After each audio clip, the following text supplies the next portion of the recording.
Hey everybody, what's up? This is the TB3 podcast, episode 31. That's an important number. Keep that in the back of your mind for later. 31. That's foreshadowing. Maybe you know what that means. If not, get excited because it's good news. It is good news, and we'll get to that in a little bit. We love 31 around here. Are you saying that it's destiny? Ooh, it might be. Maybe. But yeah, we got a lot of stuff to talk about. There's no Bucs sports, or there's no Bucs games going on, but all three Tampa Bay sports teams are playing at the same time, and it's just a magical time of the year, or 2 out of 3, but there is news for the third one. So we love being able to talk about all three teams at the same time. More content, and it's always big news. Yeah, big for news the Bucs, period right now. Big news period. Baker's in the kitchen because the stove's hot around the NFL. Yep, stove's hot. We'll get into him. NFL offseason's already been better than the MLB offseason because that thing was a snoozer. Within the first 3 days of NFL, it was better. Literally. I agree. MLB offseason sucked. There's still so many unsigned players in the MLB. It's crazy. Yeah, I think the NBA ruined our perception of off seasons though, because NBA off season is insane. But the games suck, so who cares? I just feel like there hasn't been a big NBA offseason in a minute either. But there's always there hasn't been some Woj bomb. But I mean, I guess Dame went last Dame to year. Milwaukee. That's a big deal. I'm a Dame guy. Yeah, come on, that's a big deal. It's a bit of a big deal. Come on. So everybody's saying Miami, but I feel like who's it? Didn't Kyle Lowry get traded to the Hornets or something? Yeah, they got Terry Rozier. Yeah, that kind of just he's on the 76ers. That went way under the radar. That was trade deadline though. Yeah, but I'm saying that there's this no was hype actually around it anymore. This actually was the most boring trade deadline in the NBA in a while. But that's okay. It's entertaining NBA basketball. There's a lot of good teams in the NBA, so I appreciate it. And maybe in TB3 Tidbits later on, I might talk about one of those good NBA teams, maybe one that resides in the state of Florida. Colby, do you see the TV behind us? Okay. There's a 3 in that logo. Do you know what isn't in that logo? That's not 4. You talked about game shows last week in your TB3 Tidbits. Yeah, well, you can talk about everything. That's a new it's segment. Fair game. If you didn't watch last week, fair game. Called TB3 Tidbits. Just have a minute after the show is over to just kind of fire off random stuff that's on our hearts. Maybe it isn't even sports related. It's like a 5-minute segment. Not even. It's like 3.5. Yeah, but it's awesome. It's awesome. Pardon me for being salty that the Raptors came here and there was no more talk of Tampa ever getting anything. Dude, which is crazy. We went to the Raptors game against the Pelicans in Amalie Arena. We saw they only had 2 shirts that were cross merch. Everything they were else, beautiful. They were cool. They were actually really cool. had cross merch stuff like Tampa. They were so cool. I should have bought one. Yeah, it was just too pricey. But now I I'd give everything. They're low key. That's a hype beast thing. I've seen like a jersey and it's a hype beat jersey because it's Toronto Raptors Tampa collab. It's a Raptor with a swimsuit on. Yeah, I've seen that, and I've scoured the internet for stuff like that, and I never found it. There was a couple of shirts, but I think they were very limited. Yeah, it must have been stadium only or something like that. That's sad. Mm-hmm. Maybe one day. And speaking of Amalie Arena, we're going to get right to the games that happened in Amalie Arena because your Tampa Bay Lightning had a 2-game homestand last week against 2 middling opponents, 2 teams that you would really like to see the Lightning pick up wins against in this playoff push that they are in. So, without further ado, let's get right into it. I'm talking the last game of February for the Tampa Bay Lightning, Thursday, February 29th, Leap Day. Game. We were filming on Leap Day, a Leap Day game. And let me tell you what, it felt like a Leap Day game because there was weird stuff going on in this game. But it started off pretty good. In the first period, 8 minutes in, Braden Point would score a power play goal. It was beautiful. The Lightning would go up 1-0. And they were buzzing to start. They really were. It looked good. It looked like they were going to take care of business. However, immediately after that goal, the Lightning lost all of their momentum. And this led to Alex Tuck for the Buffalo Sabres getting a goal about 2 minutes later to tie the game up. And that's where we would head after for one period. 1-1 is the score. We're heading into the second. But in the second period, Mitchell Chafee, the young gun, gets his 3rd goal of the season to put the Lightning up 2-1, and that is what the lead would be at the end of the second period. We're feeling good. A lot of chances. Should have been more than 2-1, to be frank, but it's not. It's 2-1. Can the Lightning hold this lead? Unfortunately, they take a bad penalty, and with 11 minutes into the period, about halfway through, Tage Thompson on the power play would tie this game up, and that's where we would head and stay. It would be 2-2 at the end of regulation. We're headed into overtime, and the Lightning, they've been good in overtime. They've been good recently. Ever since that streak was ended, the Lightning, they're a new team in overtime. However, they take a penalty. A breakaway, Cooch hooks them, and it's a penalty. The Sabres are on a power play, and on the ensuing power play, a beautiful play leads to a Rasmus Dahlin goal that would end this game. The second overtime loss to the Sabres by the Lightning this year, and it was a heartbreaker. The Lightning would lose this one 3-2 in overtime, and it was frustrating. Really frustrating game. Yeah, it was unfortunate. I think I hate doing this, but I feel like the Sabres did kind of get away with too many men on the ice penalty there in overtime, and then it just kind of added insult to injury when Cooch gets the hook. And I don't know. I go back and forth. I feel like he shouldn't have done that. I think you probably could have gotten away with it, would have put some more pressure on Vazzy, but you totally just lost it there. Give him a power play that kind of got all the momentum, and then abysmal defense there anyway. So you do wonder, with the way Vazzy's been playing, if Cooch was like, oh man, like I got to put this in my own hands, and that's why he did it. I feel like the hook didn't even do anything though. Like it didn't, but it's like it's still egregiously. You can tell he's doing. No, it. I'm not saying it shouldn't have been a penalty. I'm saying Kucherov the hook didn't even benefit. Like he still, I don't remember who he hooked, but he got a good shot off. Vazzy made a really good save to keep the game alive, but there still was a power play. So I mean, I played basketball. I didn't play hockey, but I played basketball. And if you're gonna foul someone, you don't let them get an and one. That's what you do. You foul them so they don't get an and one. If you're gonna hook someone so they don't score, you don't tackle them. Yeah, don't let them get the puck to the net. So I think that was just a bad play by Cooch. Kind of a mental lapse. He kind of was like, I think in between, he was like, didn't know if he should go for it. And when you get halfway, that's when you're not playing your best. So that was just a mental lapse by Cooch in my eyes. Yeah, I completely agree. I think there's no need for it, and you just kind of, like I said, you set your team up in a bad position, and just trust Vazzy. I trust him. I don't think there should be any reason you don't, and I think there wasn't enough space for him to get a big breakaway where he's flying 100 miles down the ice. Like you said, there's no need for it. It wouldn't have mattered anyway if he didn't do it. So, but that really stinks. Another takeaway from the game, Lightning's power play kill, pretty terrible. Sabres are 27th in the league, their power play is. Out of 30 teams, they're third worst, and they went 2 for 3 on the Lightning. So that's pretty disgusting.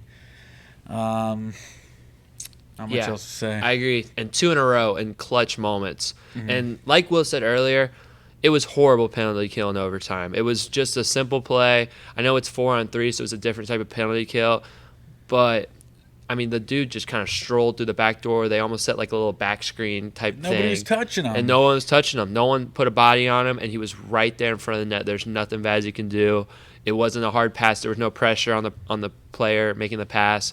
It was really horrible defense. So, I agree. Pretty poor penalty kill. Even the one in regulation, not good.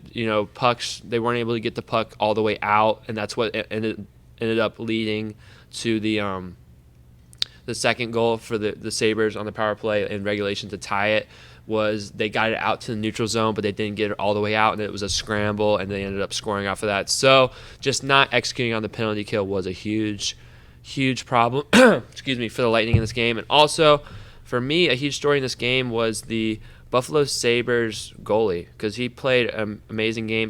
His name is Ukko-Pekka Luukkonen, and he stopped a lot of quality chances for the Lightning, because quite frankly, the Lightning got 2 goals in this game, and they should have had a lot more.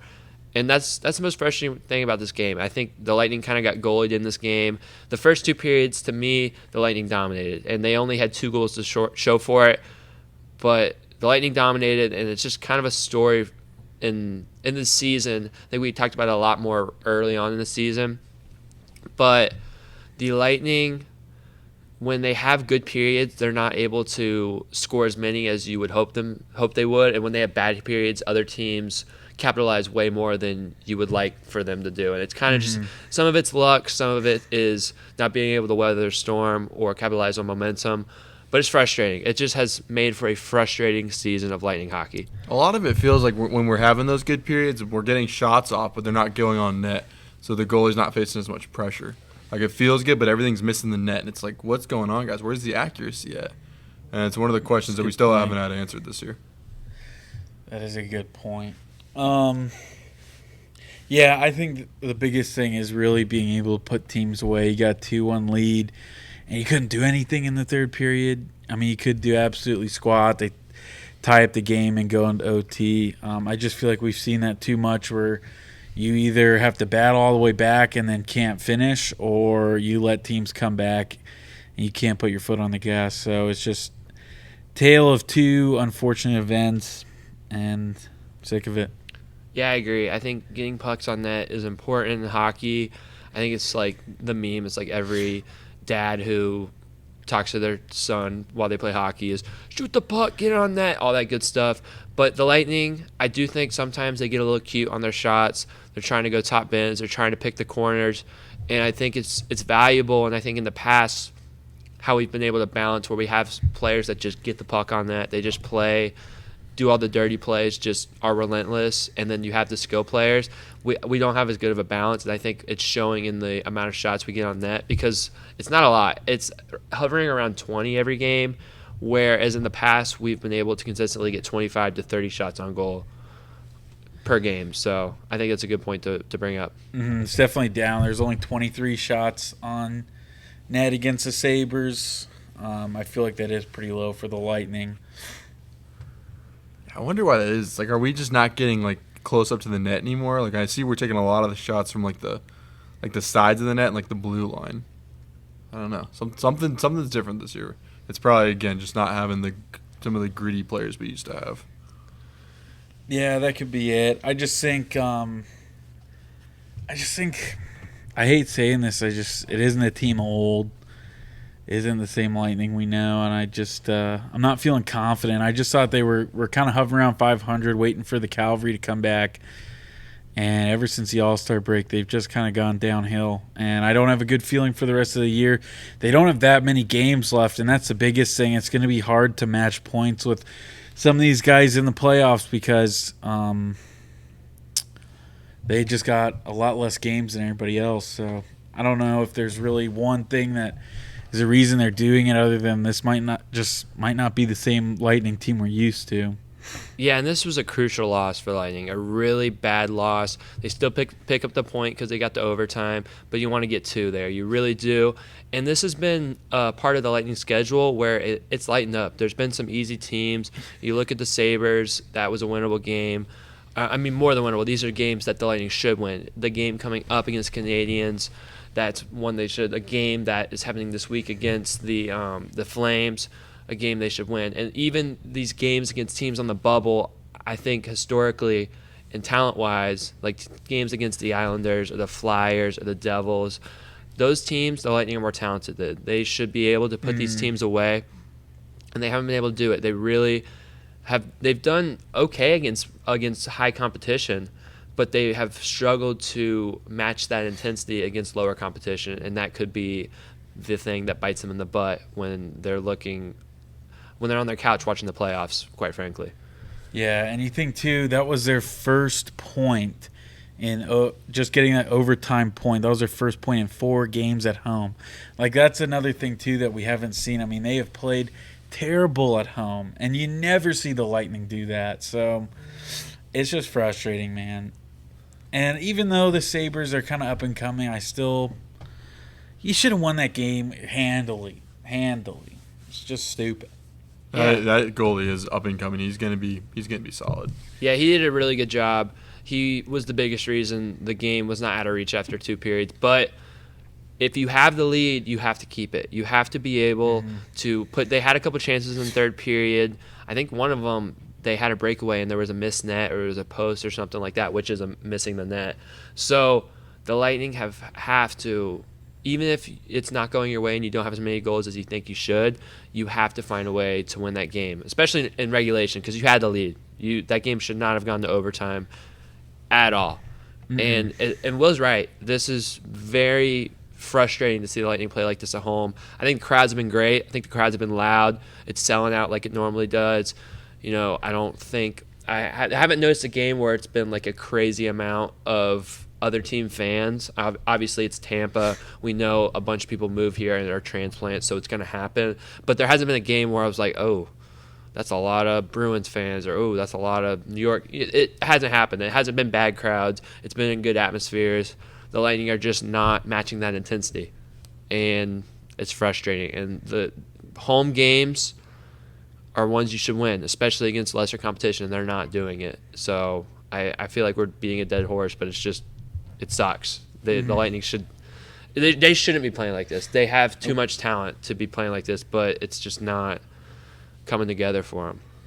I might be the positive guy here today, but I just believe. I still think. If I was going to put my money on one side, I put my money on the Lightning make the playoffs, and that's maybe toxic of me. Maybe I'm just like toxic. Maybe I'm just like, there's no way they can't make the playoffs because they've done it like my whole life. But I do think they're going to sneak in. I don't really trust the teams behind them. I don't really think they're that good. But man, I mean, the Islanders scare me, but I trust our system. Like I think we're gonna make it. I don't know. I can't believe you're the positive one. That's what I'm saying. I'm coming in, like, don't forget, there's a positive bone in my body. Joel is the substitute for the Jolly Roger. The Lightning are, I think, my number one team in the area. Like, I love them, so I can't willingly give up on them. We're not giving up. I'm gonna watch them. I'm not giving up, but like you said, you put money on them that they'd go.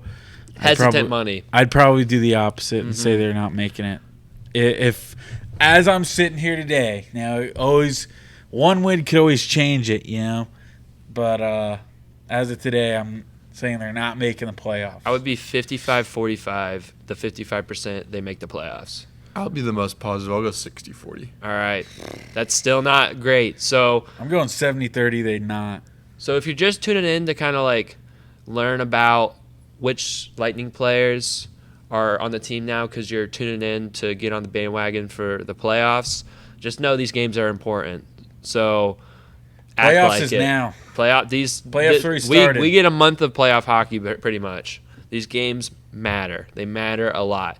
So get out to Amalie Arena if you can. Come on, Lightning. You got to do it for all the 20-something girls who want to get on their Lightning gear for the month of May and June. That's facts. You got to. Maybe we need to get to Amalie Arena and swing their fortune. I'll be an honest guy here. I haven't been to a Lightning game in a couple of years. I went to one last year, but it was early. I think it was November 2022 of last year. Early on game. It's been a minute. It's been a minute for me. I'd go. I want to get New Jersey. I think we should. In the market for I think a new we should try to Lightning go to jersey. a Lightning game and see if we can turn their tides because we're known good luck givers. If we get 15 likes on this video, we'll take you to a Lightning game. Hey, the offer. You know what? Yeah, 15. All right. 15. We'll take you with us to the Lightning game. You took it right out of my mouth. Unless you're bad luck. 15 likes. How many subscribers? 3? Nah, do likes. Subscribers is likes. Yeah, do likes. All right. Yeah, likes and you can come watch the game with all of us. Maybe we'll have you on the show. Maybe you can tell us about how it was. Get in now because when baseball season hits, we're gonna go on a rampage. Is all I'm saying. I don't even know what that means, but we're going ham. We're going like once a week. There in town. Yeah, that's not even what I was thinking about, but that's true. Tropicana Field is gonna be my home. Maybe That's what we'll I'm record in Tropicana Field. You think they'll let us bring these mics in? We could definitely do a tailgate. They let Zach Campbell get in with his camera. Hey. I hate Zach Campbell. They let him. The Rays gave him the night of his life. He got like 2 episodes we've mentioned Zach Campbell. Why would you do that to me? I had to do it on purpose I because the know. last one. I saw. You were looking over, and I was like, ugh. They let him get like private access Just to caught the food. Just caught a baseball. That's what he does. Gosh. He did catch one. I think it. He caught Wander Franco's in the 2021 ALDS over the middle wall in Fenway Park in the game that was a heartbreaking loss. But we have to talk about that right now. I'm saying he caught one in the game I went to. It was against the Royals, but I can't remember what it was. I think it was that game was like 7-1. The Rays blew him out, but I think the Royals had like one solo home run. And he caught that one? And he caught it. Of course he did. Was it Bobby Witt? Or that his name? Yeah, that's his name. Might have been. The only player of note on the Royals right now. Greinke? Is that Greinke? Yeah, that was who I was going to say. Joel's favorite player to the catcher. Oh! Where's my baseball knowledge at right now? It's not there. Salvador Perez. Yeah. Thank you. Do we know some Royals? We know some Royals. I still Salvador Perez. Just get in the bus and come to us. He's so old. I don't care. Old catchers are good. They're full of wisdom. Rene Pinto is going to hit 280 with 20 bombs. You know what Salvador Perez has? A ring. I want a catcher with a ring. All right. Don't worry, guys. This is my ring finger. There you go. All right. Are we ready to move on to maybe a little bit better outcome for the Lightning? Yeah, this game wasn't so bad. This game was not so bad. But let me Not tell the you best. what. Let me tell you what. It was stressful. This was a stressful game. High intensity in Amalie Arena. Some big plays, some big shots. So I'm going to get right into it. We have the Montreal Canadiens against your Tampa Bay Lightning in Amalie Arena, a rematch of the 2021 Stanley Cup Final where your Tampa Bay Lightning came out on top in 5 games. Shout out the Bolts. But what's going to happen this game? On March 2nd. Here we go. The first period was abysmal for the Lightning as Joel Armia would put the Canadiens up early in this game 1-0. And the Lightning, they just decided they didn't want to play this whole period. Jake Evans would get another goal, 2-0 for the Canadiens, and that's what the score would be at the end of the first. It could have been a lot more. This was an abysmal period for the Lightning. How would they respond? They would respond with fire. As Braden Point would get his 32nd goal of the season off a beautiful play from Cooch to Stammer to Point, and the Lightning would cut the lead in half, 2-1. But then we're keeping it rolling. Anthony Cirelli off a great play by Brandon Hagel. Absolute dog. That's what Brandon Hagel is. Passes it across. Anthony Cirelli scores it. We're tied up 2-2. However, these Canadiens won't go away. Cole Caulfield shoots it, and it's deflected in by Mr. Anderson on the Canadiens to put them up 3-2. However, in one of the biggest goals of the season, in my opinion, the Montreal Canadiens are on the power play, and Mr. Tyler Mott jumps the passing lane, gets on the breakaway. He's got back checkers. He doesn't care. He's going fast, and he scores it off the post and in. The Lightning have tied this game 3-3, and that's where it would be. We are going to overtime again. In overtime, no one would prevail. I know the Lightning had a power play in overtime. They could not convert. The power play is a little cold right now, unfortunately, for the Bolts. So we had this shootout.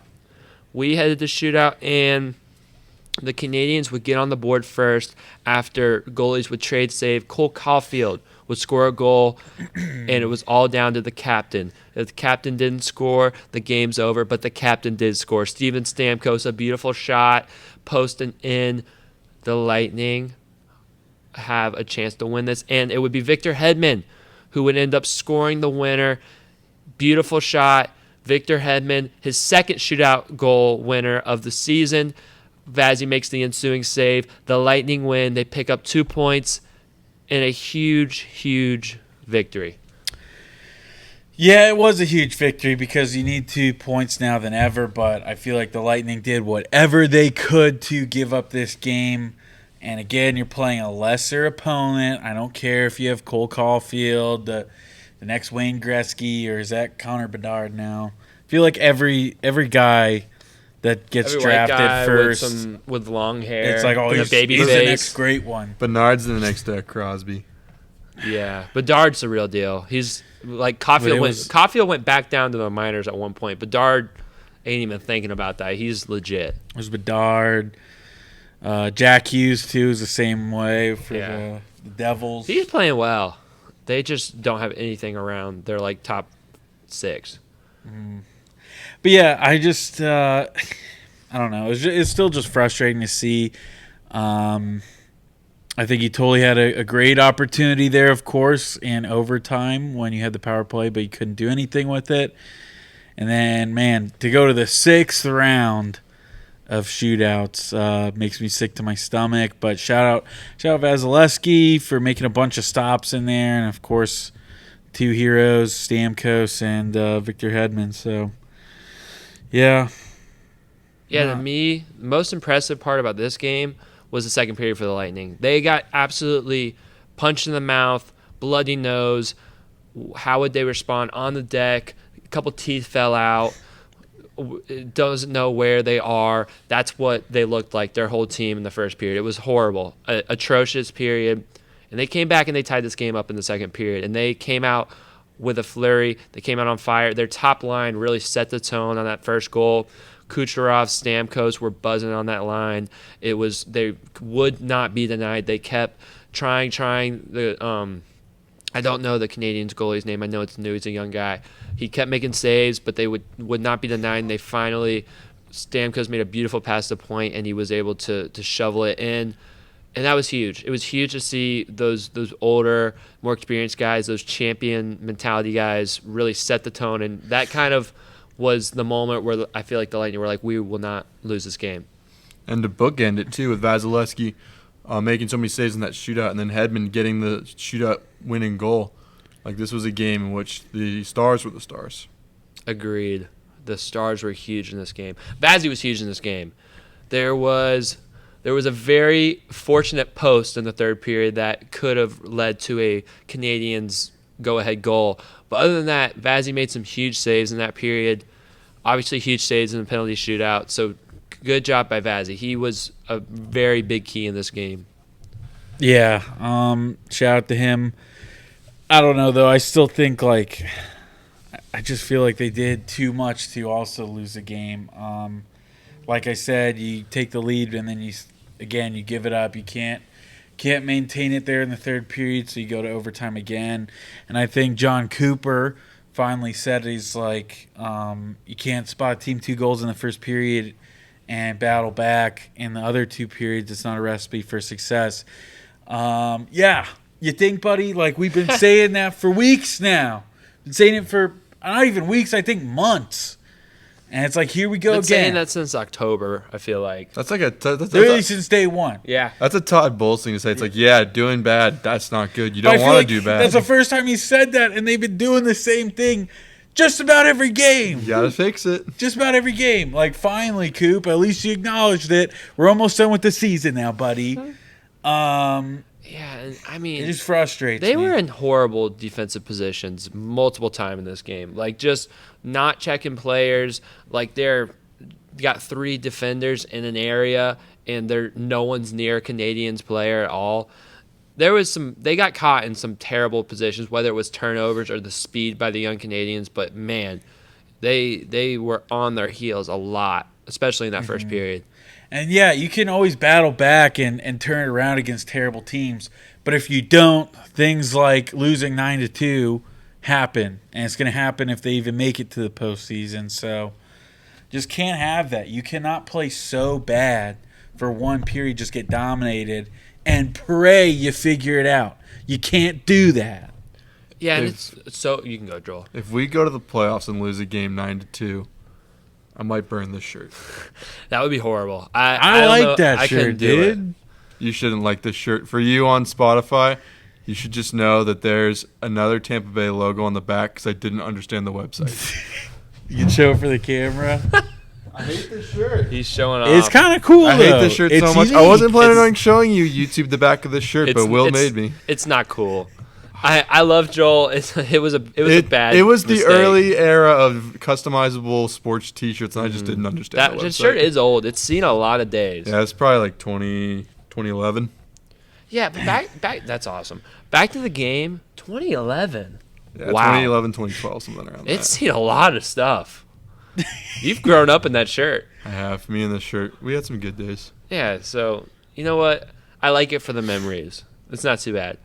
But the memory that I can't get out of my head, because it's basically a nightmare, is the Lightning scratching their way all the way back to a 2-2 tie, and in the third period giving the puck straight back to the Canadiens early on and letting them score a go-ahead goal.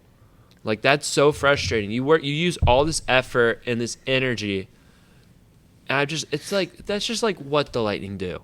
It's anything, they just use all this effort. You feel good about it. You're like, all right, we're on the up and coming. There's no way. We got all the momentum. We're going to win this game. And it's like, we just pass it right to the other team. 2-on-1, dink, dink. We're down 1. And it's like, it's just so frustrating. I'm glad they pulled it out, but that would have been that was a nightmare scenario for me. Mm-hmm. And that's what I've been saying, and I just think this team is just kind of too far from their Stanley Cups. And I think just winning and being dominant for so long, I just think it becomes routine, and you're not staying disciplined. You're not staying aggressive on the ice, and you lose some of those stars, some of those guys who are bedrock for your championship teams, and you kind of lose your culture a little bit. And I just think it's a sign of a struggling team where you just cannot do anything right. Like I said earlier, it's either you blow the lead late or you have to climb all the way back. And, I think that adds more fuel to my fire of this. It just ain't their year. Let me ask you a Just ain't question their then. year. Do you think that John Cooper's leash is a little shorter than it usually is? No. No. After he won those cups, he's like untouchable. I mean, for what you're saying is the team needs a little shakeup. yeah, but I don't know about head coach. I I'm think just saying, it's a player thing. yeah, I think it's more players, and you're at kind of a crossroads where you still have some of that core left, but they're getting old. Got a lot of new faces who haven't really had that same action. I think you're just kind of at a crossroads right now, and with the kind of their cap issues. I mean, we still got to re-sign Steven Stamkos. I forgot that's an issue. So This is last year. I think his contract's up after this year. Yep. Because Man, it was that- Mike. that- It was that- Mike and Stammer. That contract flew by quick. yeah, it's like Mike Evans was unhappy about his contract, and then like a week later, here's Yeah. Stamkos like, I just wish the Lightning. Come would on, Tampa help Bay me out Sports. here. We need a break. But at least Stamkos, he's played the whole year. And he hasn't like sat out or anything. That's You never see true. hockey players do Well, that, and he's also also- the captain. But, Also, he hasn't gotten hurt. Okay, knock on wood, but he has played. Oh, You no. knocked on plastic. It didn't work. No. Oh, but seriously, I like can see him that's. flying into the net again. But seriously, you're that gonna is knock- crazy. That's like, that doesn't happen for Stamkos a lot. Good for him. Yeah. He's had a pretty good run the last couple of years. Yeah, last couple, but then it was like, Like since the first cup run we had, I don't think he's maybe like a week or so, but not much. The cup winning a cup fixes everything. I think, or in any sport, winning solves all your problems because I feel like, I don't know. I've always been a softie for Stamkos. I've always loved him, but like before they won those cups, man, he got a lot of hate. Oh, he's injury prone, this and that. But you win 2 cups, you shut everybody up. So all right. He So had a dry February. Maybe he might be a little banged up. don't say that. Come on. Don't bring that into this universe. like fine wine, it gets better with age. There you go. Hey, before we get off the Lightning, though, we got to break some news, low-key, because this happened about 30 minutes ago. We were on our way to record, and we all got the news. We're like, yes, Thursday night recording has paid off for us a couple times. But basically what happened was the Lightning made a move. The trade deadline, like we mentioned, is tomorrow. Yeah, tomorrow, March 8th at 4 p.m., I think, or 3. Mm-hmm. And the Tampa Bay Lightning, they missed out on a few guys on the market. Noah Hannafin went to the Las Vegas Golden Knights, Which makes unfortunately. me sick to my It's stomach. brutal. They're cap circumventing again. So that stinks, but the Lightning did it, so I can't really get that mad. It's genius. It's a little smart. I don't know how the NHL hasn't fixed it. It's like crazy that they haven't done it, but whatever, Gary Bettman, do what you got to do. However, the Lightning did make a move. they made a move to acquire forward Anthony Duclair. He's coming from the San Jose Sharks, and the Lightning are going to give the San Jose Sharks defenseman Jack Thompson, who is a up-and-down Syracuse guy. Yeah, I think he's only played like one game on the Lightning's roster this year and every other game in Syracuse. All right. If I'm not mistaken. All right, there. Good job. Good research. And then they're also throwing in a 2024 third-round pick, and the Lightning are getting back a seventh-round pick in 2024. So the Lightning bolster their forward group. I think I heard on the radio, I think he's probably going to end up being on that third line. And they increased their team speed. That is the biggest thing they got with this trade. And Duclair flies around the ice. Yeah, he's a fast guy. That's probably the best thing about him that you like to see. You need speed. We've seen that speed has won the Stanley Cup the past couple years, so the Lightning could benefit from adding it. His season stats are not great. They're not terrible. 56 games played, 16 goals, 11 assists, 27 points, plus and minus 12. As a career, though, 546 games played, 138 goals, 150 assists. That's 288 points, and he's plus 35 on the plus and minus. So, do you have right now? Was he on the Panthers last year, and this is his first year with the Sharks, or second year with the Sharks?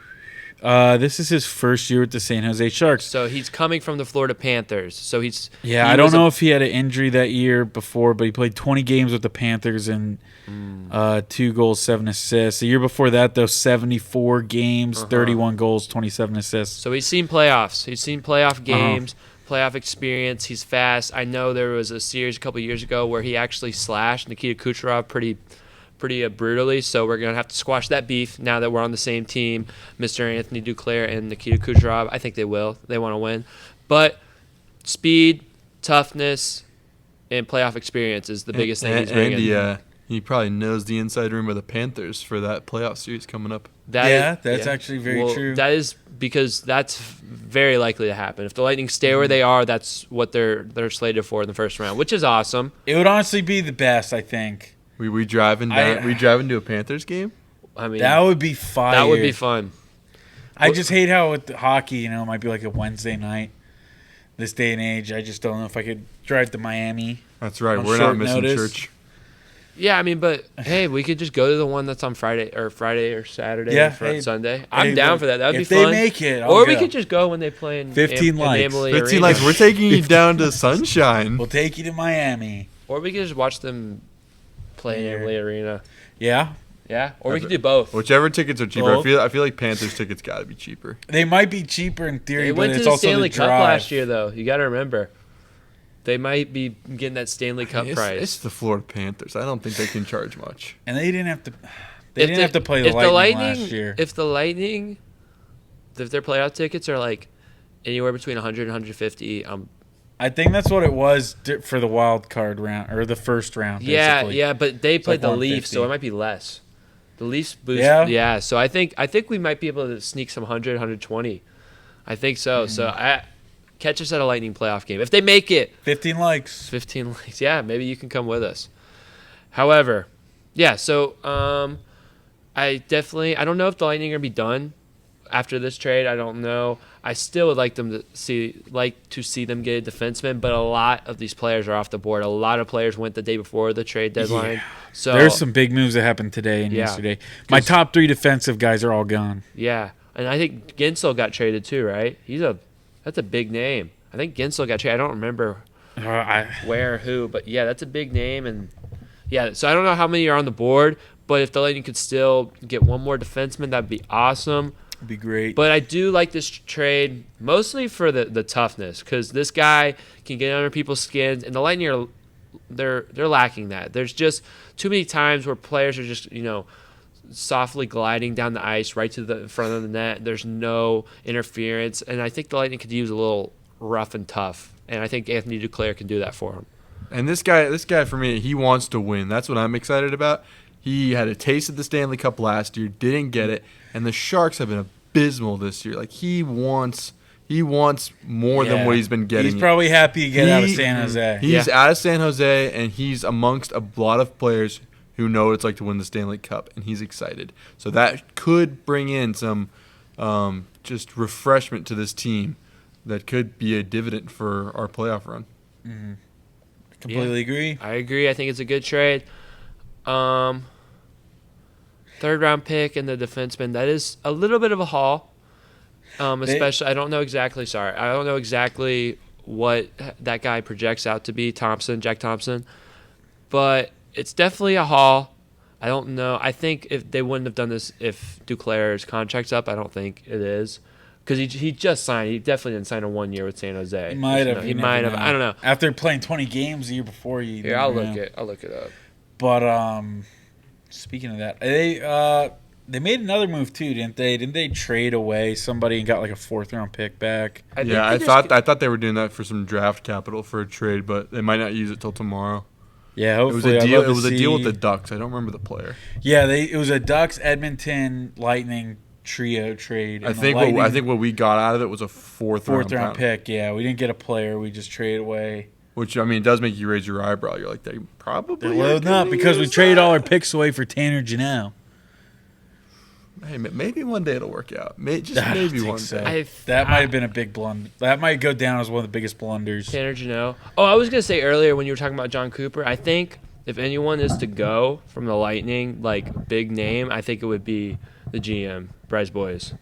But that doesn't shake up the players. Like, I think you need to do something to shake up the players. But I'm saying you get a new GM, you'll shake up the players. Yeah, but I think that Tanner Janelle move was just so questionable and it didn't really do anything. Yeah, it's a bad move. Normally, the Lightning and most of the Tampa Bay front offices, they're known for their good trades and wizard-like signings. But that was just, I do not understand that at all. I still think about that. It haunts me.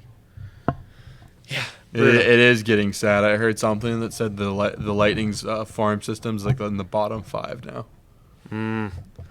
Well, hopefully we can squeeze out 1 or 2 more cups with this core. Just one more. Yeah. If you can get to 3, there's no question about dynasty. Yeah. Yeah, seriously, you got. And even if they don't do it this year, they're more than capable of reloading and have a better year next year. And we're seeing it, the Capitals, they look like they're done. The Penguins haven't won a playoff series since their last Stanley Cup. We don't want to go out like that. We want to go out with the Stanley Cup, and then these guys ride off into a sunset. Yeah, and I feel like that even makes more of a dynasty. It's not like winning a couple in a row. It's like winning a couple, maybe you lose 1 or 2 years, but then you go back and win again.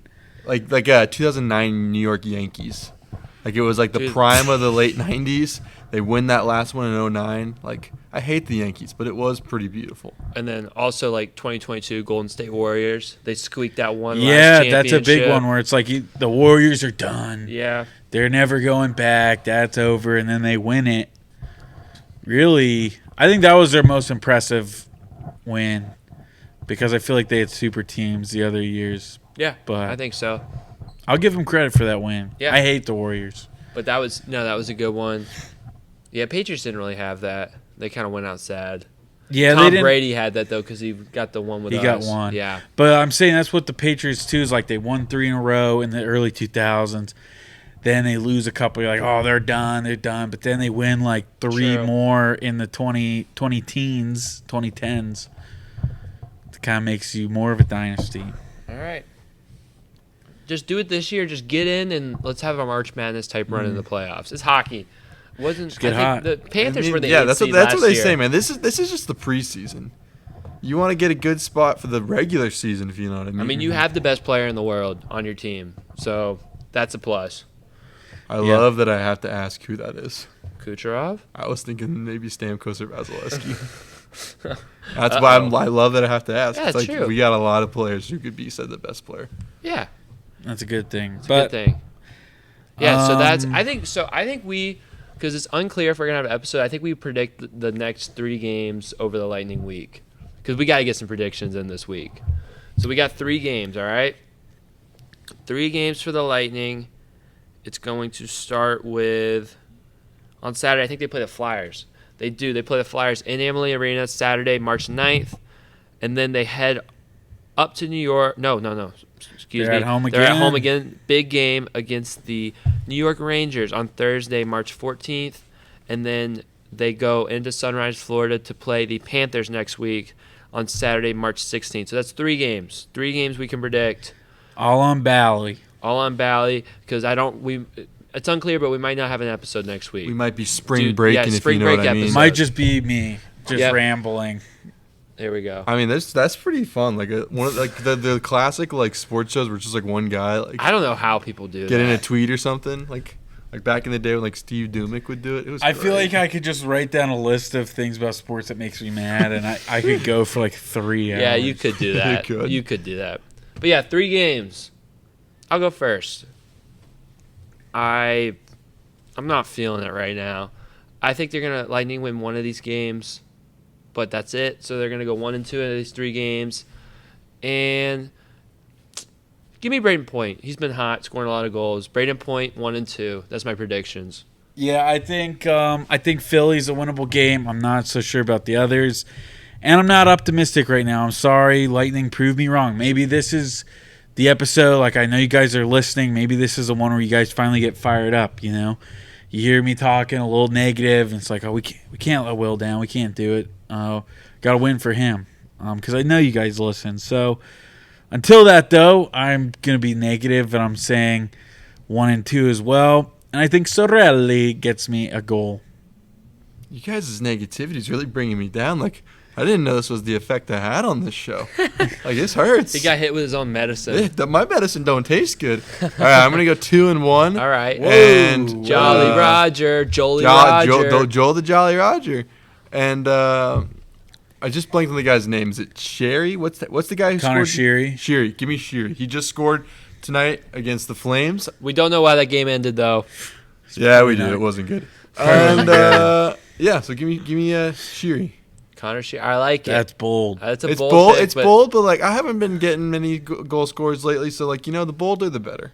I think it's good. I think Joel is going to bring the positive vibes. He might be the turning point for the Lightning season. Maybe. Who knows? We'll see. But just check out your Lightning over this next week and a half. Support them. Watch them on Bally. 2 games at home. Go watch them against the Flyers. Go watch them against the Rangers. Support them. Those are going to be 2 fan bases that are going to travel pretty well. So come out and support your Lightning and show that this is our home and our stadium. All right? Be loud at this Flyers Be game. loud. It's going to be slammed with Flyers fans. And Rangers. Those are probably the 2 worst, honestly. So, the Canadian teams are worse. Stinking Northeast, you suck. Remember what the Rangers fan did to the Lightning in New York that one time? Never forget. I don't know what you're talking about. They knocked the Lightning fan out on the subway? Oh, man. New Yorkers suck. I hate them.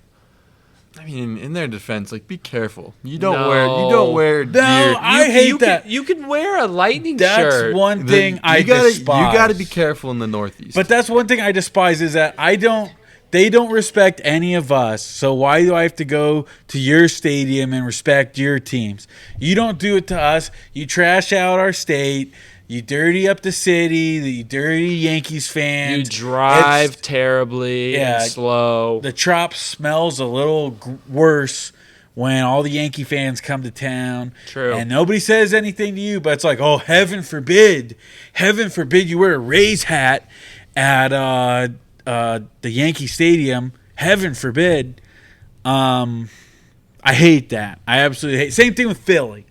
Hate them. They suck. We beat your stupid little Eagles and sent Jason Kelsey into retirement. Yeah, we basically own the Eagles, okay? Frauds. The Glazers own 2 football teams. It is the Bucks and the Eagles. Dang right. Let's go. One thing, though, one thing about Boston, because I think it's a new New York. I think it's better. I think it's safer. It's a nicer city. I went and toured Fenway wearing a Rays jersey, and they were nice as pie to me. Oh, I did a bold thing. I wore my Rays shirt there, but they were nothing but nice. And this guy gave me a free hot dog.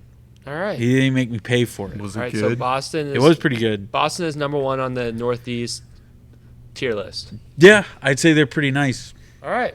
It's the new New York. It's still like a bottom 5 city in the country, though. Bottom 10. I don't know. They all suck. The fans stink. I love my time there. All right. I have to give them credit. All right. Okay. Whatever. But I think, imagine if you put a Trop-like dome on Fenway. I think their stadium would look so much better. I mean, just put a catwalk up there. Do it on Fenway. Do it in Wrigley. Do it in everywhere. It needs more dome is what I always say. Speaking of dome, have you guys seen the Oakland A's renderings for Vegas? It looks pretty cool. Do you think it's gonna look like that though? Those renderings There's never no look way. like that. I mean, if we're going into like some like rabbit trails. It's not gonna happen. That they aren't going to Vegas. They're cursed the Coliseum. I don't know where they're going, but they're not. I don't see how it couldn't happen. Like it makes so much sense. No, it's such a rich there's city. issues of like taxpayer stuff, like the same crap that's happening in St. Pete with all this taxpayer stuff and the people that don't want it. It's happening in Vegas too. Like all of this relocation crap going on. Like it's. Then they're gonna go to like San Antonio. It's getting ugly. Vegas is, so much different than St. Pete. I just think there's no way raking in the dough there. And there's just no way they're staying in California. That's a given. They got to go somewhere. Like they're not wherever they go. I think they're just gonna have to pay up. Like for both these teams, I don't think they're gonna be able to do any of this on the taxpayer dollar. I don't think Vegas should. I mean, whoever is owning them. It's Vegas. They have so much money. They can do. You'll get it back. Yeah, you will get it back. Especially that would be.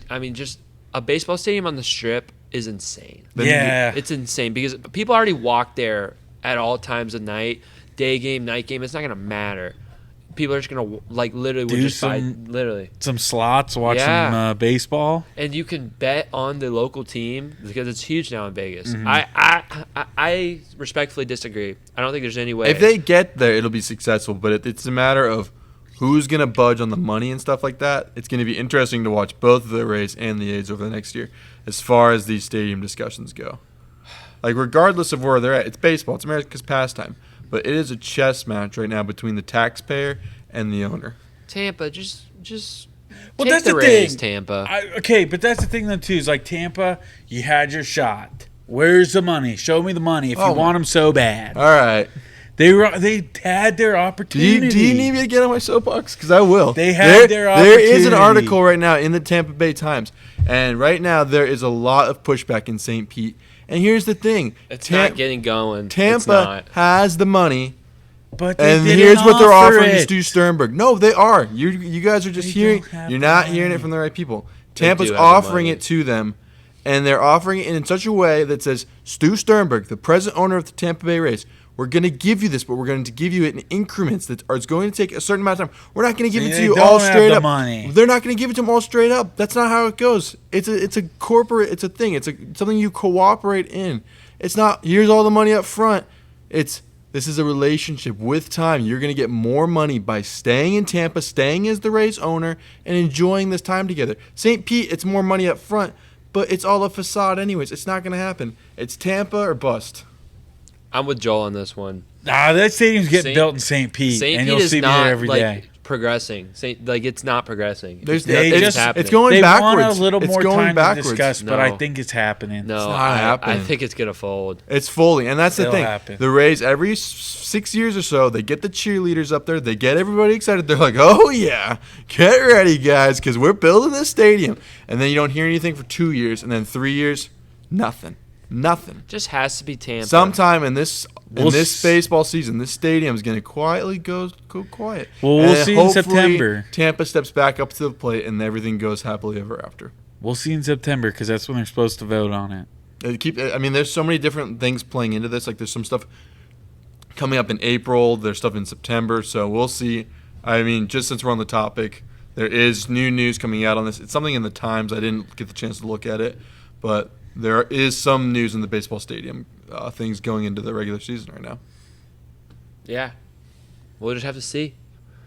But we have good news, though. We have these. There's been some negative news. It's good. It's good negative news. I think it's good if they're not in St. Pete. I'm with Joel. I was like halfway on Joel's bandwagon. I'm full on it. I'll move to St. Pete if the Rays stay there. I love Tropicana Field, though. I love it. It's so slept on. And you stupid Tampa people who think it's so bad, it's so far of a drive, you're the problem. I was just thinking about it. Like, what if you took Fenway Park and you replaced it with Tropicana Field? All the same, like history, like Tropicana Field built in 1912. we'd be praising it for all this stuff. Like, it's a great place. So we'd be like, And it's- oh, the sweet Fenway Park catwalks. True.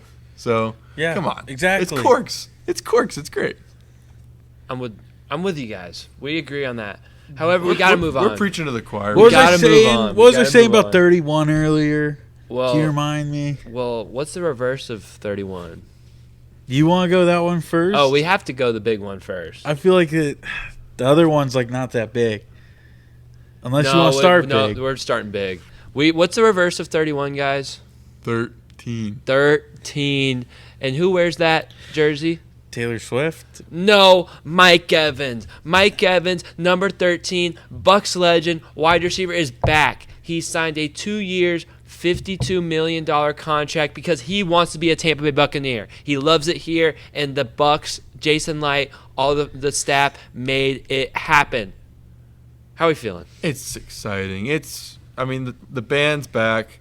Get our quarterback in the room, and we're rolling this back, and it's going to be even better next year. It's huge, man. You talk about somebody who's meant so much to this franchise.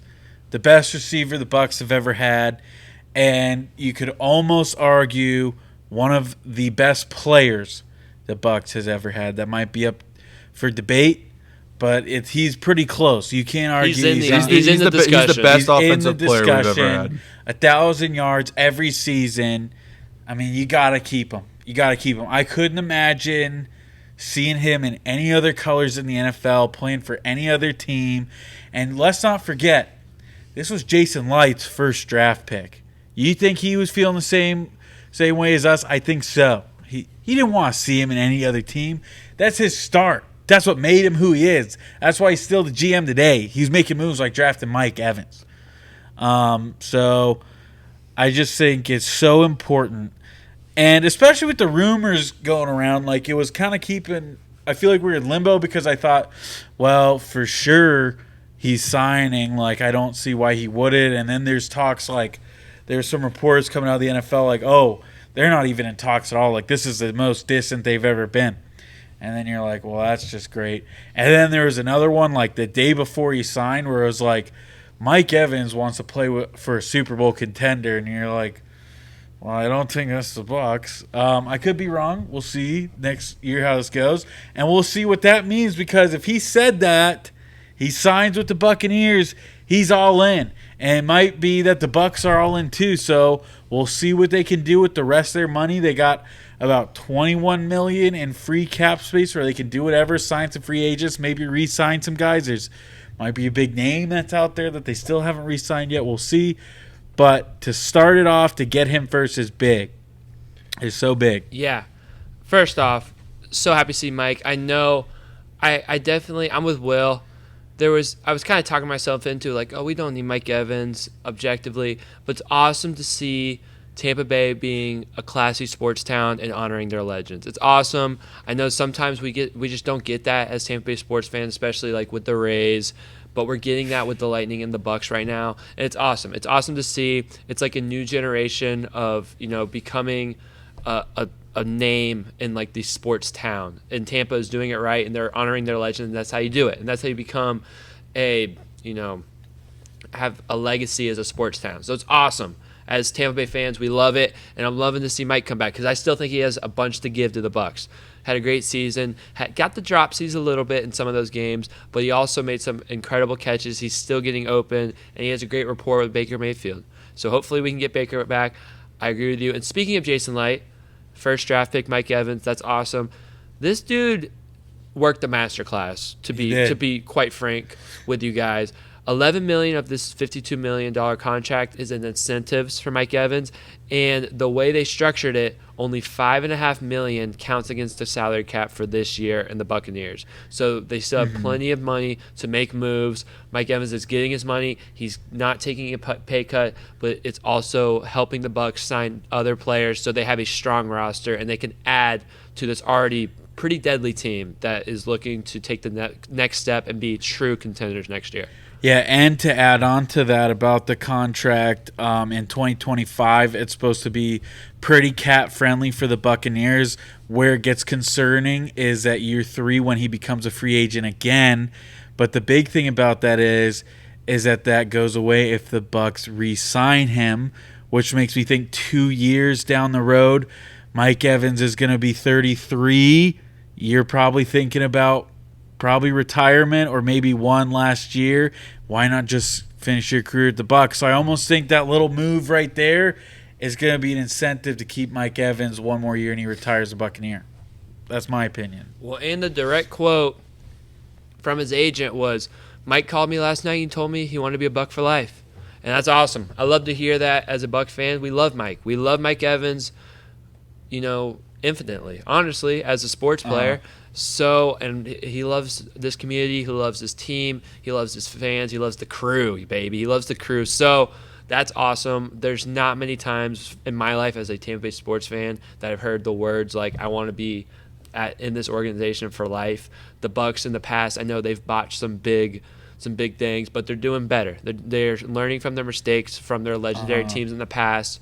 Levante David, Mike Evans, it's looking like they're going to retire Buccaneers, which is just an awesome thing. Yeah, he still needs to re-sign that, doesn't he? Yeah, Levante. but I mean, I He think should. he's either resigning or retiring. Yeah, what you just said. He's going to go out like Derek Brooks. Either go out on top, maybe a little hard feelings, or you're coming back. Like it's gonna be a good ending for him.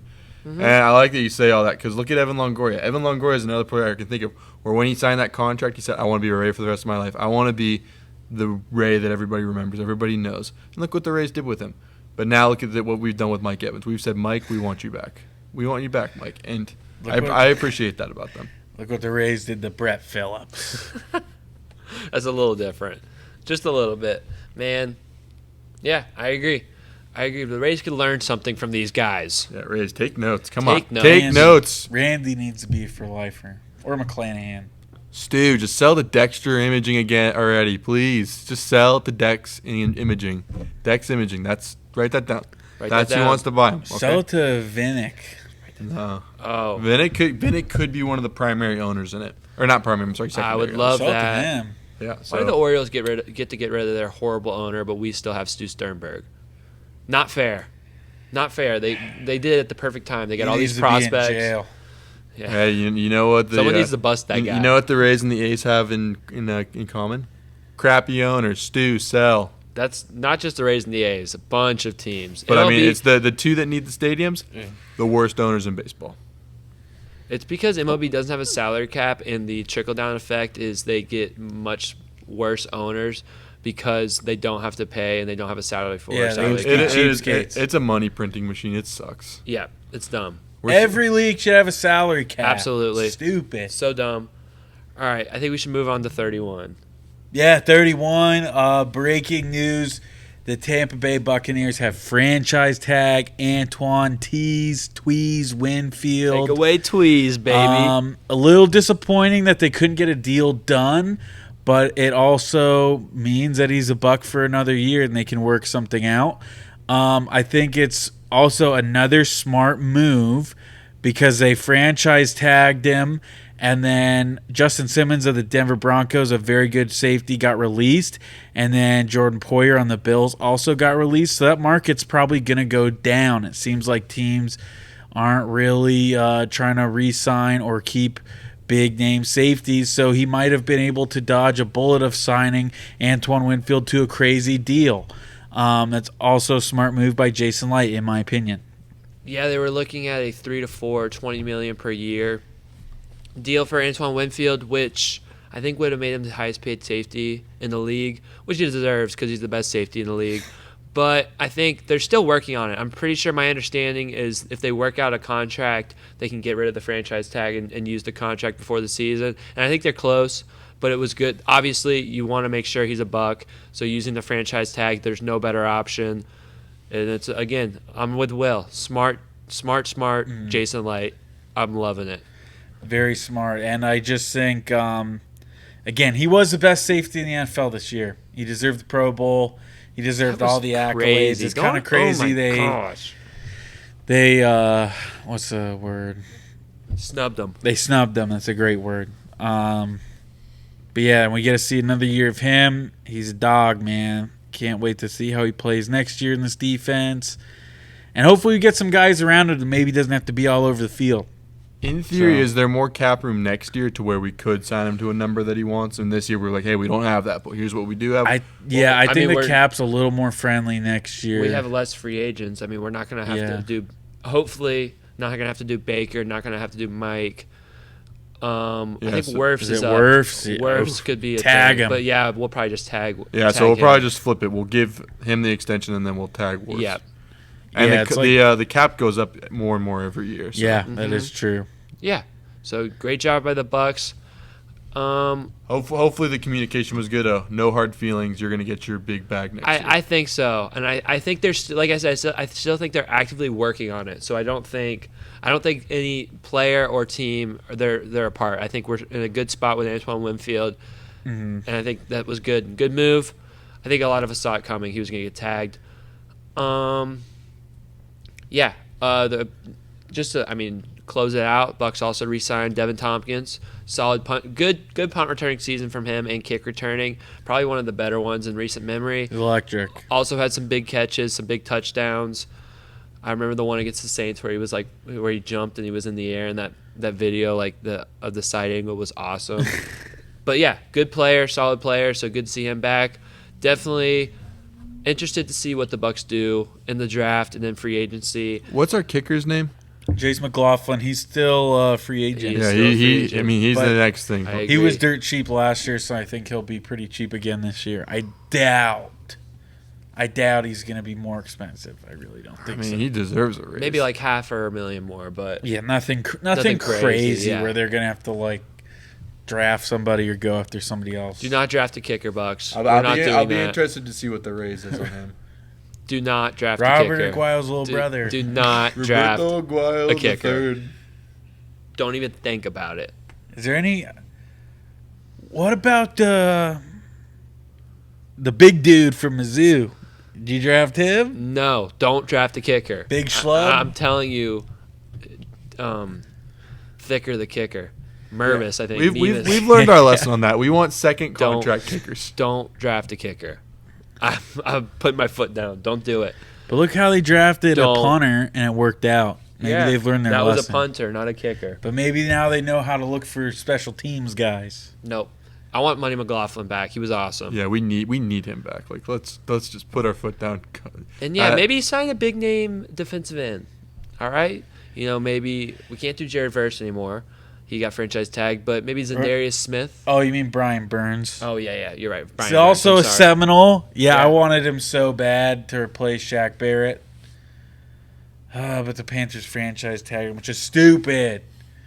You don't need him. You guys stink. I don't know if did we talk about the Bucks releasing Shaq Barrett? That was this week.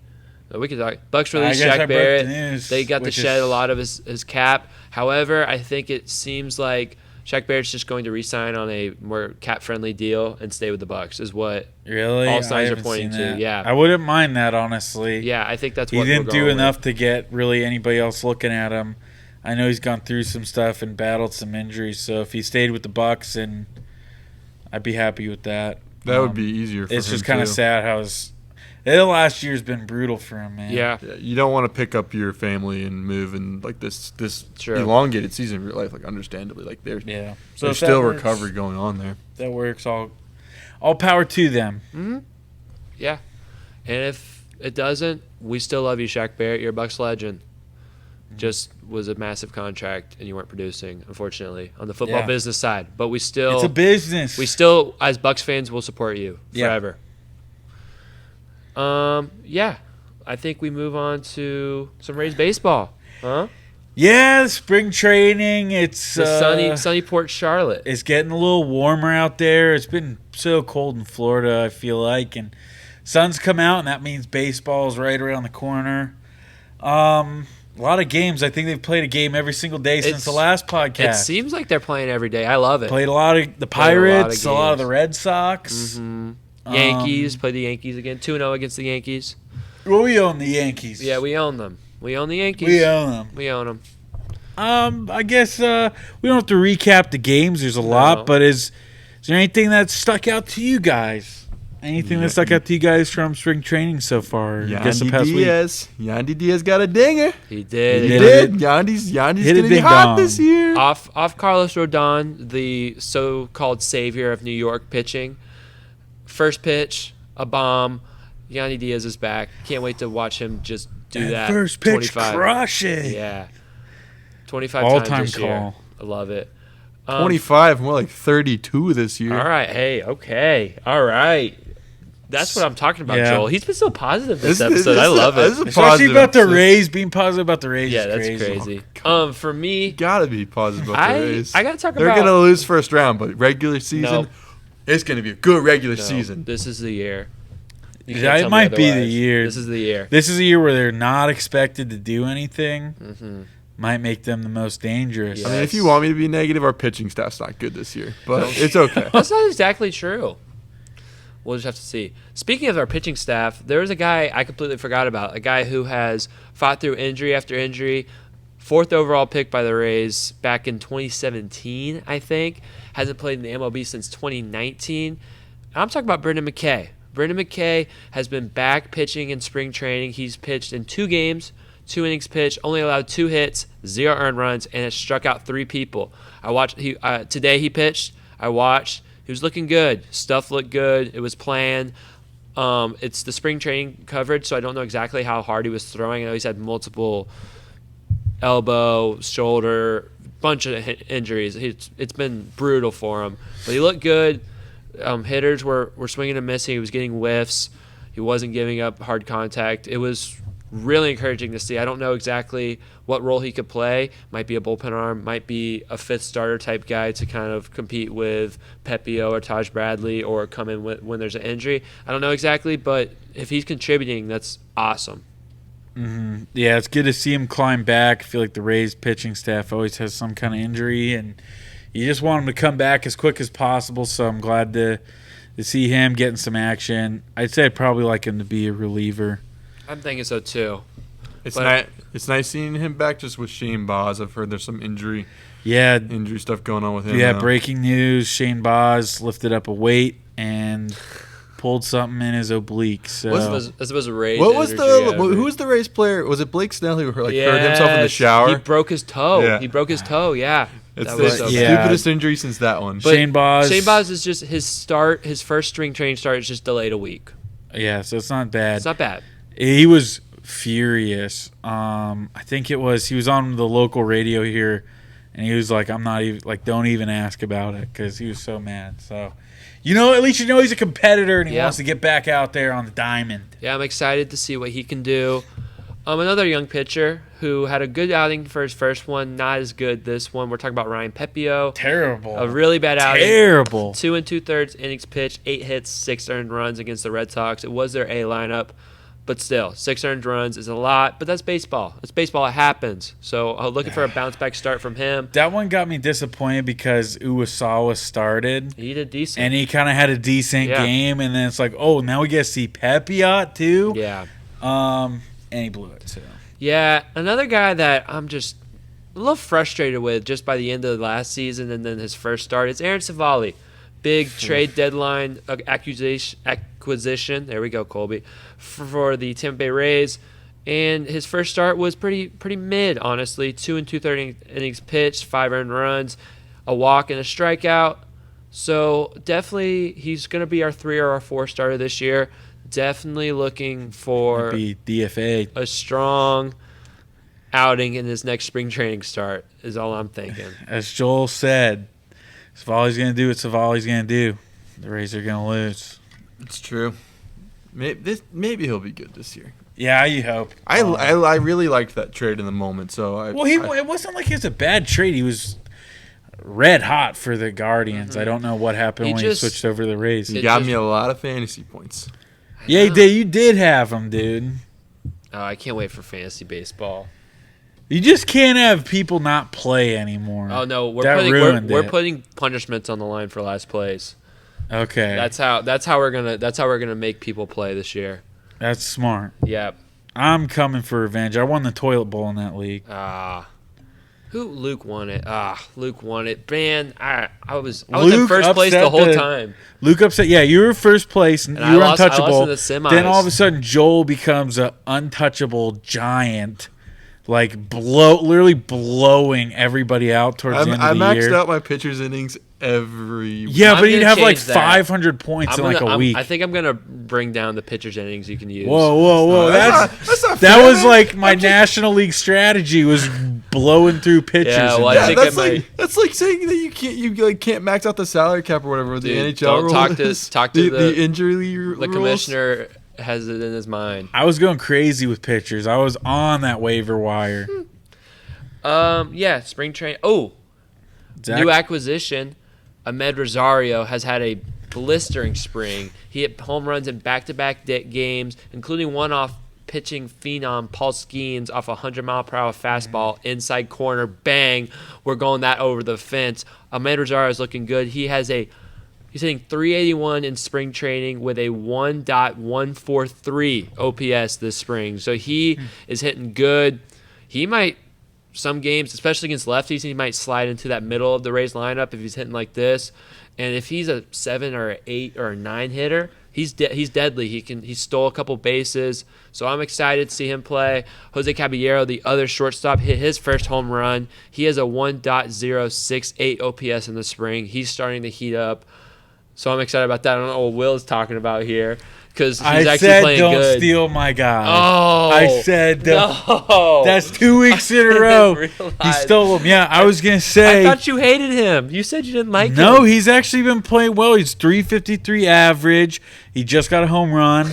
And then his OPS is 1.068. And I was going to say he might be battling Ahmed Rosario for that infield spot because the infield is packed right now. Yeah. And spots are up for grabs. Can't have too many good I was going to bad say players, he's right up there. Mm-hmm. But yeah.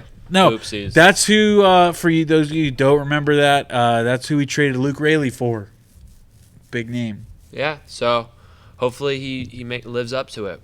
That's gonna be our shortstop duo. I think Taylor Walls is done. These guys have been hot this spring training. Like they're almost making me forget who Wander Franco is. I don't even, who is that? I don't know. I don't know either. Richie Palacios hit his first home run of the spring. The specs. Respect the specs. Respect the specs. He is the new Eric Sogard. He hit one. Whoa! He hit one lefty on lefty against Carlos Rodon. Absolute bomb. So loving that. It was a nice swing. It made me happy. It just really made me happy. Yeah. I love the glasses. I said earlier, a couple episodes ago, I really want to see stick out. It is him. I would love him to be a phenom. Trade some time with Jose Siri for that center because he can play all center field positions, and then I think he can also play infield. I want to say there's one infield position he can play. We probably don't need him in the infield. Don't Probably need first. him, but he can play a lot of positions. He's super against the super right-handed dynamic. pitcher, Yeah, you got Palacios, Joshua, Randy in the outfield. That's pretty nasty. it is. So I really nasty. want to see him blossom. All right. Zach Littell, Another- 4 innings pitch, 0 earned runs. He's been lights out. He's looked really good. Yeah. Really good. Another solid outing for I wonder him. when Zach Eflin's going to pitch again. I'm excited to see how he bounces back because we know he's going to bounce back. They haven't named one. He's but like every other game, so he's due that's for not a good even one. true, man. like every other you are game. learning. You are remembering it bad. He was like I'll turn it into Joel. It was like 4. It was like Come on, out man. of every 5 games. Jump on the Jolly Roger Ray train. Out of every I'm 5 games, there was negative one now. bad game for Eflin. I'm the negative guy now. Can't believe him. He's probably the opening day starter though. Who? Eflin. Oh, for sure. I think so. Dude, he's good, man. You've had a great season last year. Come on. Don't listen to this guy. I mean, he was a roller coaster at the end. I know it was like he started out good, but then it was like one game good, one game bad. This is not one game statistics. good, one game bad. These are not backed up with We have stats. to be consistent. I said that This a is how I lot. remember Yeah, it. I remember. I know, it. you guys are. I you know, guys, no, but the I problem is you guys there's always like put an it bad. episode where it's like No, Eflin's hot.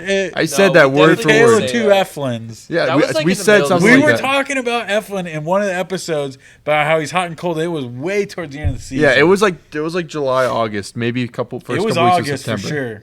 But we still had a month of baseball. Yeah, his playoff start was But that was the whole Rays was So who cares? I trust him though. I mean, he's the guy you have on the front of your Rays cup when you're with your souvenir Rays Cup, so you got to trust him. Yeah, I mean, by the end of the year, Shane Boz might be that guy. Well, also Springs will be back, so he'll actually be that guy. Yeah, so we're doing good. Drew's my favorite. Don't forget about Erasmo Rosario. Was that how you say it? Ramirez. Erasmo Ramirez. I would love Erasmo Ramirez in the front of my Rays Cup. He does not go away. He does not deserve a Rays Cup. He doesn't go away. Like, I heard his name on the radio. I put Taylor Walls on a Rays Cup before Erasmo. No, come on. I'm putting Taylor Walls. He's a Gold Glover. Come on, Erasmo Ramirez has had Rays blood in him since like 2016. He a bum. Navy. I would take Chris Davinsky over him. Me too. Chris Davinsky's better than Erasmo Ramirez. Erasmo Ramirez is not that good. Bad. Erasmo Ramirez sucks. Chris but the fact I'm taking Tyler. What's his name? Tyler Alexander. Tyler Alexander's had a good spring too. He let up his first run, but I think he's like 4 or 5 innings. He was like 2 pit. The one of the last games I saw was like 2 innings, 5 hits, 1 earned run. Hey. You can live with that. Got to get it done somehow, I guess, yeah, right? You can live with that. Sorry, Curtis Mead. Oh, can't wait for that picture every other day. The Rays record. Chris Davinsky might be your 7th inning guy, by the way. So you're gonna have to figure it out. No way. If they do, that's like Colin Poche. That's like Colin Poche from 2 years ago. Oh man, Colin Poche was pretty good last year. I forgot about. Yeah, he was good last year, but the year before that, he was Chris Davinsky. He was my Chris Davinsky. Yeah, you never know. He was public enemy #1. The Rays bullpen's loaded because they got Maton now. They still got Adam and Fairbanks. I mean, they got Armstrong. Yeah, he is not pitching in the 7th inning unless it's a blowout. It better be Pistol Pete, Snake Eyes Fairbanks. I don't know. He was a little sketchy last year. It will be. Oh, to start, it I will. said 7th inning. Sorry, I just kind of looked like a 9 in my head when you said that. Oh yeah. Dyslexia. No, I'm not saying 9th inning. That would be crazy. The bullpen guys, like some years they're great, other years they're not great. But then somebody else comes up and they're great. So really, it's just like it's always a good bullpen. But some years, one of the guys is like, I'm not as good as I was last year, but that guy's good now. This is Jason Adams' year to be elite again. I'm calling all-star year. Yep, yeah. I'm calling it. This is Jason Adams' year. But then somebody like Fairbanks might take like a down year or something. So you never know. But it's gonna. That was last year. Pistol Pete can't have a down year. He's just gonna locked throw gas. in. He's been locked in since day 1. Dialed. He's absolutely dialed. Maybe this is Erasmo Ramirez's year being the really good. No, we'll see. We'll find out. Nope. You're being too jolly. You're being over jolly. I'm the one. He's addicted. He's addicted to being happy. I just said my Jason goodness. Adams not gonna have a good year. You guys missed that. Said Jason Adams gonna. Don't be mad that you're being happy and positive. No, I'm just saying that you never. Said Jason Adams not gonna have a good year. Here's what I'm saying. You never know with the Rays bullpen who's gonna be good. That's true. But you know the Rays bullpen is going to be good. That's true. It's like a pizza. It's gonna be good, but you don't know what part of it's gonna be good. Okay. This year the cheese might be good, but crust might be slacking a little bit. That's fair. All right. The Rays bullpen is basically a pizza. Yeah, right here. And we're going to be eating a lot of pizza because we're going to be scoring 6 runs over and over, and Papa John's 50% off. Let's go. Only at home. Or games. maybe some tacos too. 10 strikeouts. Go to Kane's Furniture. Get it. I just can't wait to watch a baseball game almost every day of my life. Yeah, it's awesome. It's so good. It really does bring like a tear to my eye. Like that first baseball game. It's therapy. It's therapy. Yeah, it's like. And I like watching random baseball games too. Like it's like white noise for me to like. It is, dude. Baseball, MLB TV. Yeah. You just turn on like the random Giants game at 11 o'clock at night and just fall asleep to it. And it's exciting because like that's what helps you know the trade deadline better. Because like, ooh, I want that guy from the Giants. I watched him at 11 p.m. one night. I learned to love like the commentators. Like I love the Mets commentators. They're good. Love them. I like the Giants guys. Oh, I like the guy in the Padres. His voice is so. He was born for radio. He was. Reds are guys good. But I miss the old Reds guy. How about the Marlins guys? Oh gosh. Who? I don't think the Marlins guys all right. They're horrible. Oh, my bad. I mean, you can like him. Beauty's in the eye of the beholder, but they're not like one of my favorites. If you ever accidentally turn on Fox Sports Florida for the Rays Marlins, it's like, oh yeah. Turn the channel. Well, because they don't specify it on the app. And you're like, ooh, which one do I click? I want to hear Dwayne. Oh, Dwayne, Brian, Trisha, Doug. Oh man, Orestes. Yeah, speaking of that, Orestes Estrada, I miss him. It's Doug Wechter now, right? Is Arestis like not with the Rays anymore? He's been gone a couple of years. I think he's done. It was like a no hard feelings. I think it's thing. Doug it was just Wechter like, now. I think he's doing a different position in the Rays now. But yeah, one time I looked up like somebody ranked all the announcers, and I'm like, dude, Dwayne Stats and Brian Anderson got to be up there, and they were like 14th. I feel like that's way too low. Way too low. Brian Anderson, honestly, is one of my favorite color commentary guys He's ever. So He's good. so good. He's funny. Yeah. He knows He's better. knows the game. Dude, I remember a couple times they let him do like the national TV games when it was like the Rays or like he did them and it was great. I loved it. Cuz he fit in with the other commentators just as good as he fit in with Dwayne. Yeah. Man. Love it. We're ready for Rays baseball. I'm so excited. Let's go Rays. But yeah, if you can head on down to Port Charlotte, do it. If you can watch them during the day, do it. Support your Rays. Watch out for a Zach Eflin bounce back start. Keep looking at Ahmed Rosario and Jose Caballero. I saw Isaac Paredes went 2 for 3 today, so it was good to see. I don't think he had a hit in any of his spring training, so that was good. So you'll see more and more of the big guys playing more, and the pitchers pitching longer. The Rays are the Rays are going to be playing in the Dominican Republic this weekend against the Red Sox for 2 games. So that'll be fun. That'll be fun for some of I know there's multiple Rays players from the Dominican, Jose Siri. If you can go down there and do a little bit of a rescue mission for me. Maybe. I don't really even want to rescue that guy. He sucks. That's gonna be awkward. You know that conversation is gonna come up on the broadcast. Yeah. They're at a left field. I think you can see Dominican State Penitentiary. That's so bad. All right. Camera zooms up on them. I think we move on. We got one more Tampa team. Oh yeah. One more Tampa team. Forgot. The USF Bulls, the basketball team, and they just keep on winning. Their win streak is up to 15 games in a row. They are up to number 24 in the AP poll. And this week they beat Charlotte on the road, which is a very tough team, a team they struggle with at home against one of the top teams in the American, and they won in Charlotte. Huge win. And then they also beat Tulane at home. 3rd straight sellout in Yuengling Center. Nice, comfortable win for the Bulls. They have one more regular season game to go. It's against Tulsa on the road this Saturday, and then they're headed to the American Conference, the tournament. And they're going to get a bye. Yep, they're going to get a bye.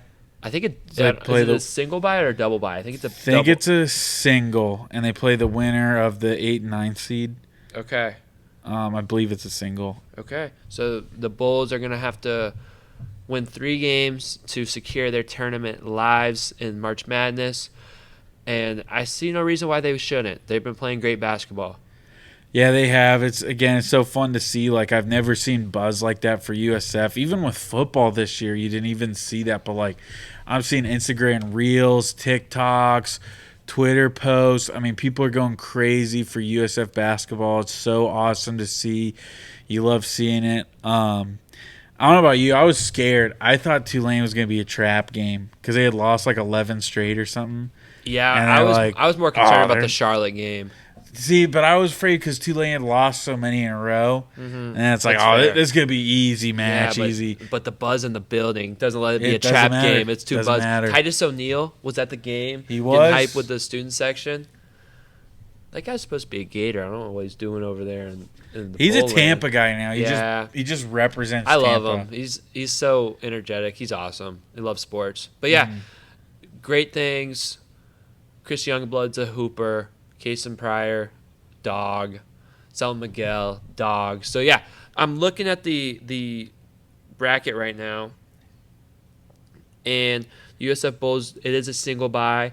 And it's looking like they're going to play on Friday, March 11th at noon for their first game of the American Conference Tournament. So, mark that in your calendars. Get a little midday basketball. Write that down. So, that'll be a huge game. It'll be, I don't know, it'll be against, they should win that game pretty handily, and then once they start getting to the FAUs and the Memphises, it could get a little trickier, but USF has been the best team in the American all conference just play keep playing long. your game. Keep playing your game. Keep playing your game.